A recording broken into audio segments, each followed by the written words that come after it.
Nisa TV.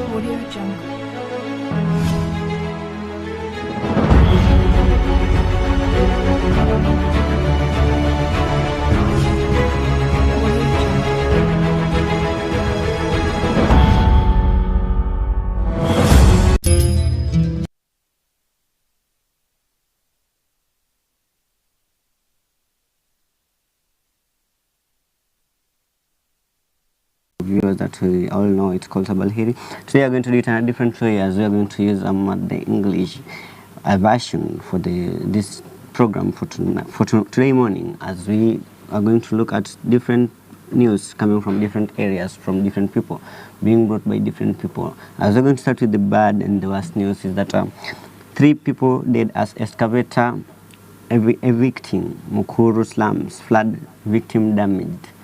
Now, we're being told that 3 people have been feared dead after excavators that were told to damage those slums in Mukuru had killed the 3 people as they were trying to demolish those buildings that are found in Mukuru slums or Mukuru Kwanjenga.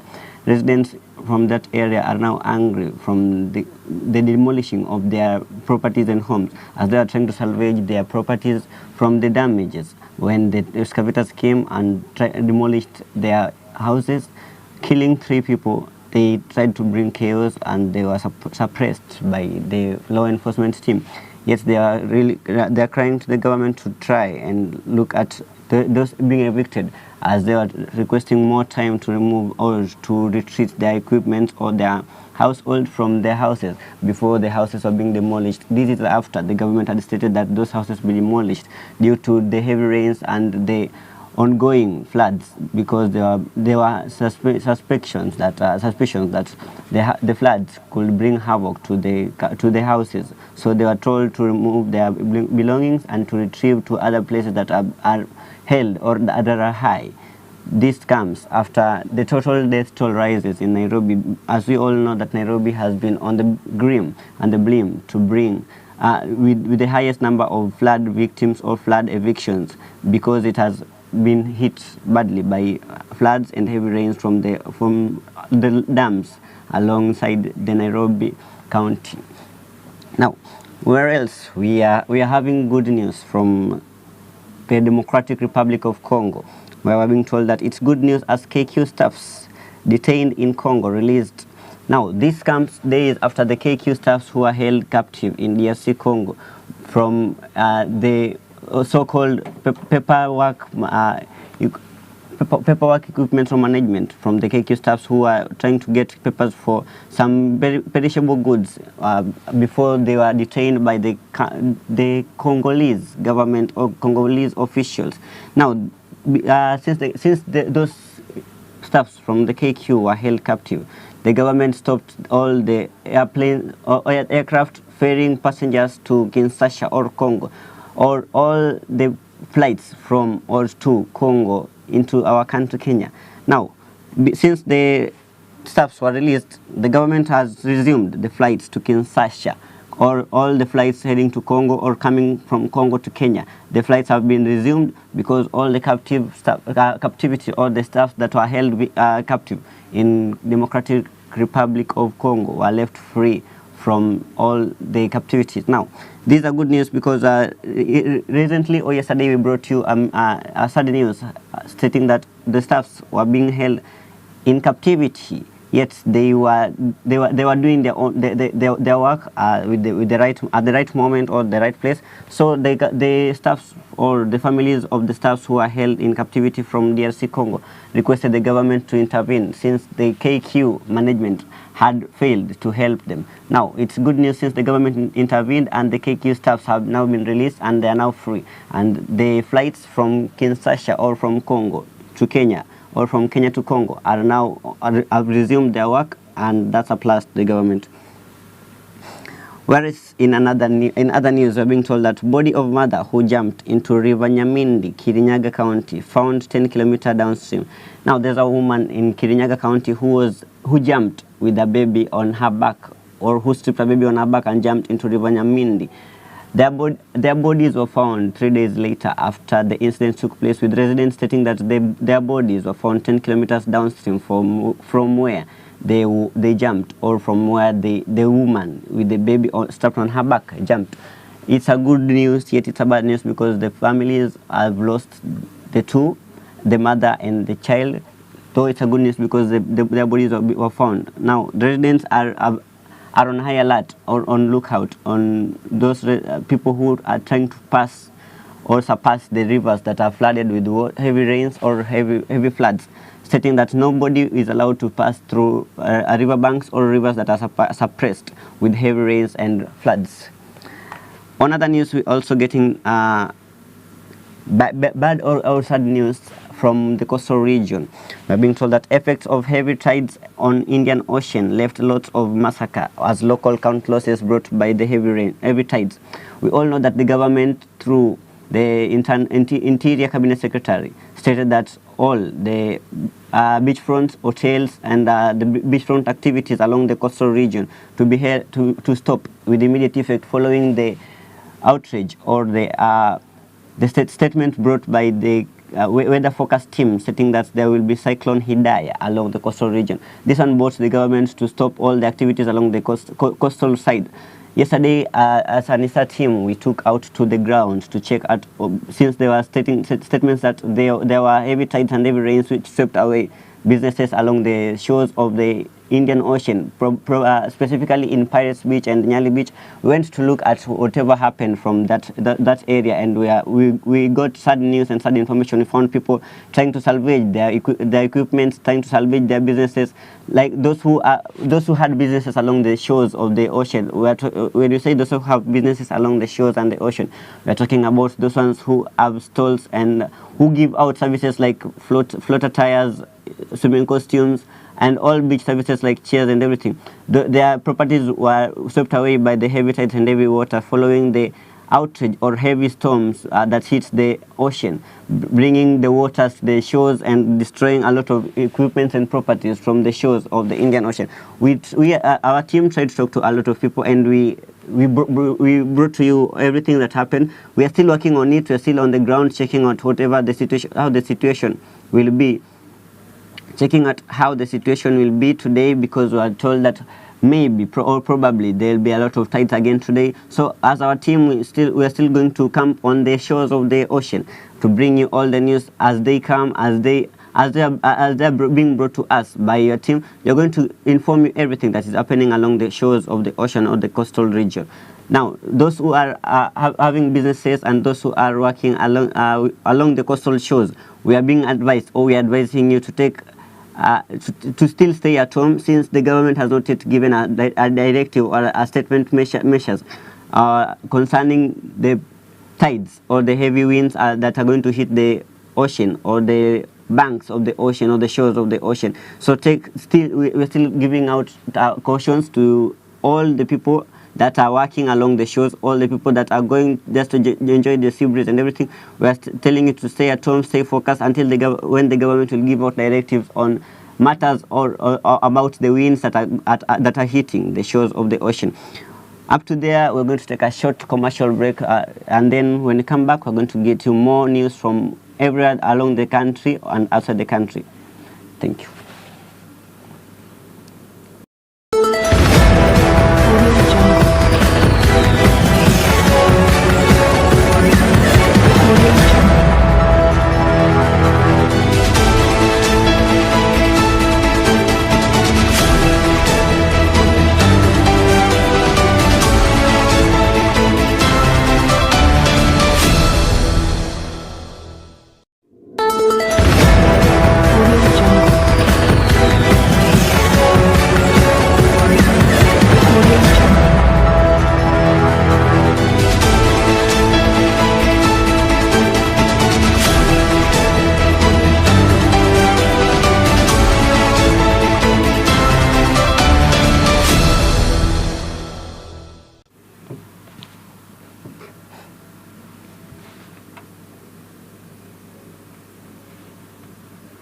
Now, Ladies and gentlemen, welcome back to the second session of the show, as we're going to look at other news coming from other places of the country.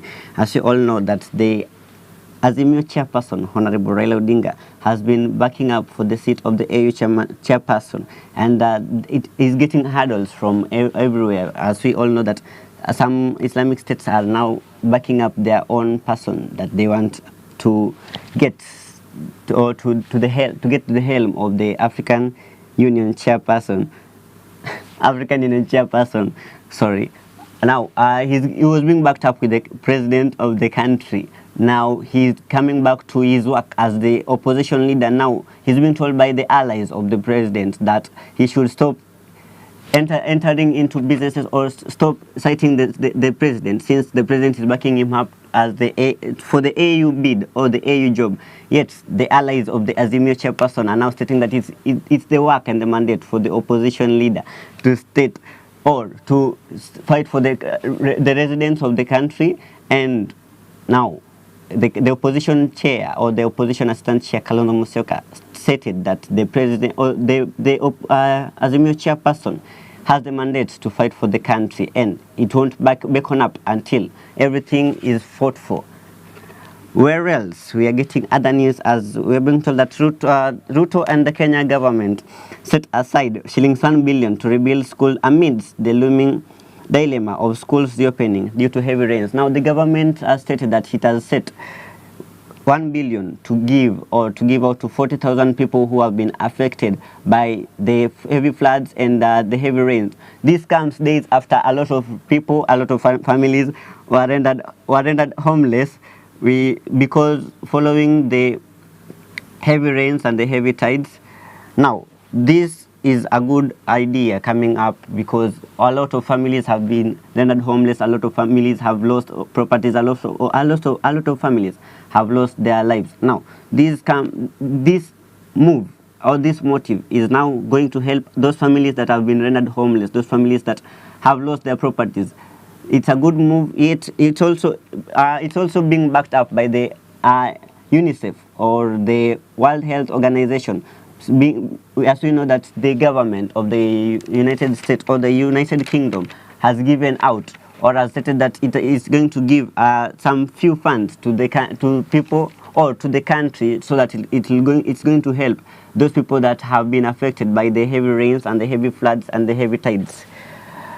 On other news, we are being told that court gives state and doctors 48 hours to reach agreement on strike. We all know that the government and the doctors have not reached an agreement following the strike, the ongoing strike of the doctors. Now, the court has given the state and the doctors 48 hours to reach an agreement so that the doctors can go back to their works and continue working. This is a good idea, following up, because we all know that the doctors have been striking for the past 51 days.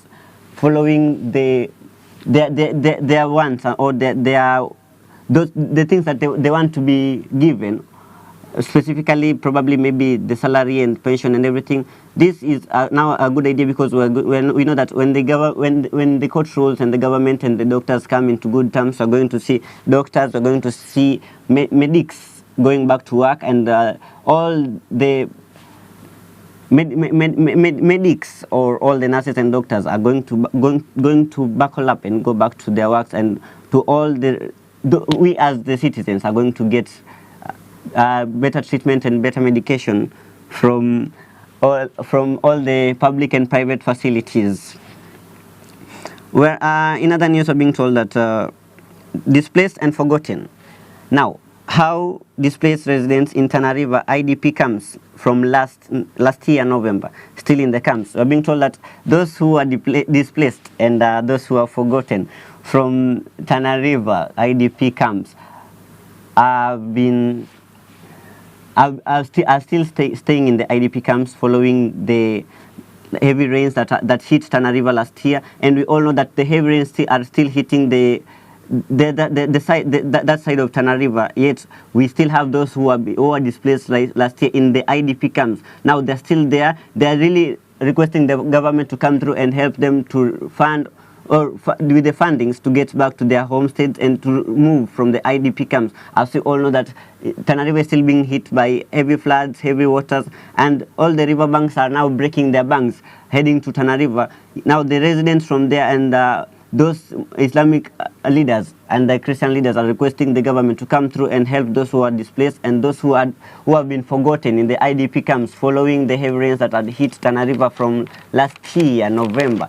Because they're stating that now those camps are now being full because everyone that are being hit by heavy rains and tides are now being forced to go to the IDP camps where still residents in Tana River are still there from last year. Now we are being added, they're stating that they're being added a lot of other residents in those camps, and those camps are really tiny. They can't host a lot of people. So they're really requesting the government to come through to their aid and help them. In other news, we're being told that more than 300 from Nyando village, more than 300 families from Nyando village whose households have been submerged with the heavy rains and the heavy waters and landslides, are now requesting the government to come through and help in humanitarian aid, as we know that all the IDP camps in Nyando are now full to the brim, and then they're requesting the government to provide more IDP camps to those residents who are in Nyando County, because they're stating that more families are now being displaced, more households are now, more people are losing their household or equipment. Now they're requesting the government to come through in their aid, and the Kenya Red Cross to come in with the aid to help them with non-food items. When we say non-food items, we mean things like sanitary equipments, we mean beddings and all that.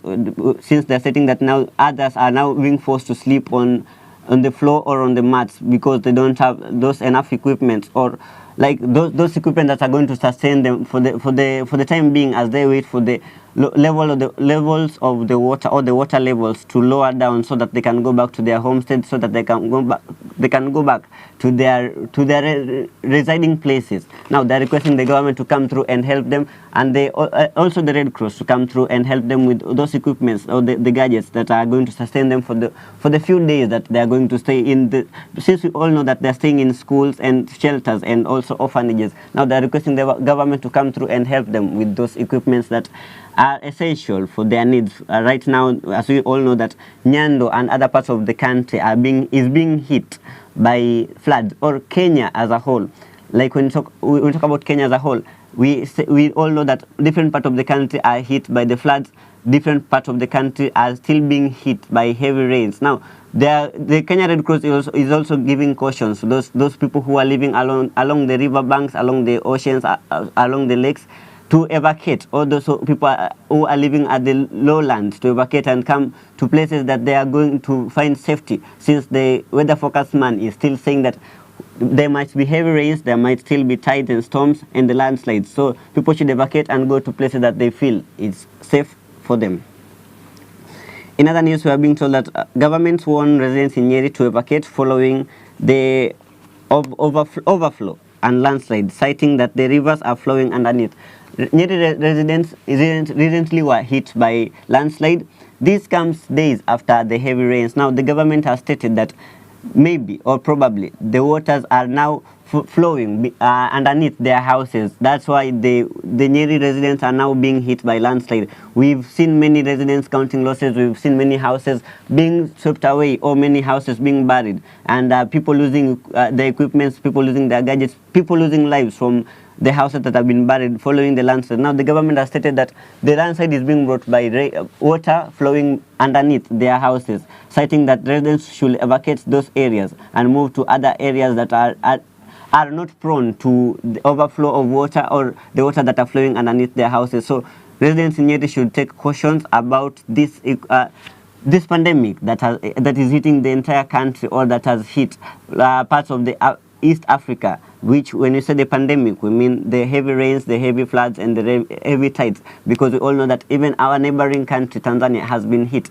by heavy rains and heavy water. So the government has told the residents in Nyeri to take cautions and move and evacuate with their belongings from their houses, following or citing that maybe or probably the heavy rains are still going to be there the overflow of water underneath their houses or beneath their houses are still going to be seen or to occur. So residents should take caution and move from those places and head to places that they feel are better off from landslides, heavy rains and floods. In other places, we are in Maimayu, still looking at the pandemic that is still hitting the country. We are being told that residents in Maimayu, or the death toll in Maimayu has risen to 60. And we are being told that a memorial service will be held in Maimayu on Thursday this week, following the loss of people who have been swept away by the dams that broke their banks, the rivers that overflowed.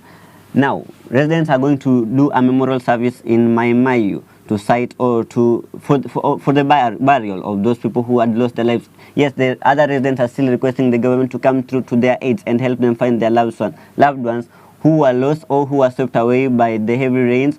Yet they are stating that now their hope or glimpse that their loved ones are still alive is no more, since it has now been almost a week since the floods and the overflow, heavy rains and the floods hit Maimayu, sweeping away equipment, people, and also burying others alive. Now, the residents are requesting the government to come through to their aids and help them find their loved ones, for them to give them a better send-off, or in other words, to bury them decently, because they are stating that they want their loved ones alive or dead, so that they can give their loved ones, those who have passed away, a better send-off.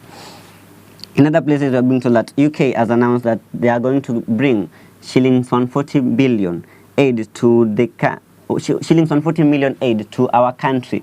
For this comes after British High Commissioner Neil Wigan said that the situation facing many Kenyans is as a result of extreme harsh weather conditions and over flooding, and which is heartbreaking, since a lot of people in Kenya are suffering from waterborne diseases, have been displaced, and the equipment have been swept away by the heavy rains.